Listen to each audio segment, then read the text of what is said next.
it's a fantastic route that doesn't have some of the big climbs around Wicklow that some of the recent editions have had, which actually makes it a much more open race. It's going to be very tactical. Still a lot of hard roads, even without the big climbs. In some ways they can dominate a stage and everyone waits for the big mountain, whereas for this race it's going to be racing, from start to finish every stage, and if you want to win you're going to have to be attentive the whole 8 days.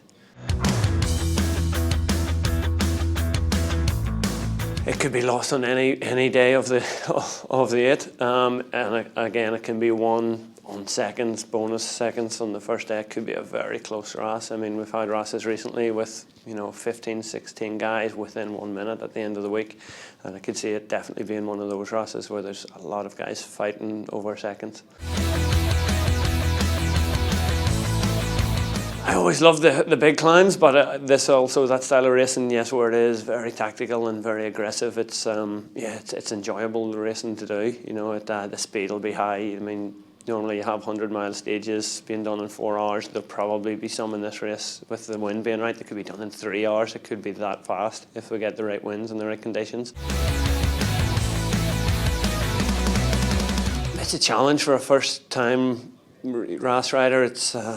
It's nearly a mental game of just accepting that you're going to be very tired for most of the race. After 3 days in, everyone's tired. Even the years I won the race, from stage 4 onwards, you're waking up exhausted, and you just have to get through that. And a lot of it's just accepting that, and that's the way it is, and doing your best in spite of that. And that's the challenge of the race, and that's one of its attractions.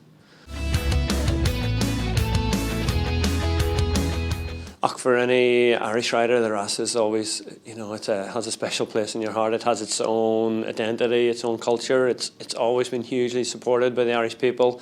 You see all the kids from the schools out on the route. It has a real atmosphere to it. The mixture of the professional riders and some of the local riders and not full-time cyclists, it adds a special sort of culture to the race. Memory-wise, yes, huge memories from the race for me.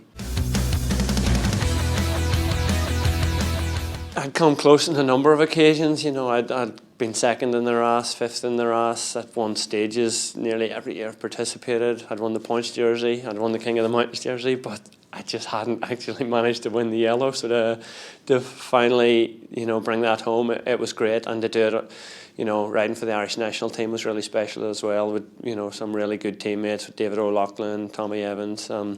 We had a good team, and it was difficult to do. Just the difference between second and first can be enormous, but it was a great memory.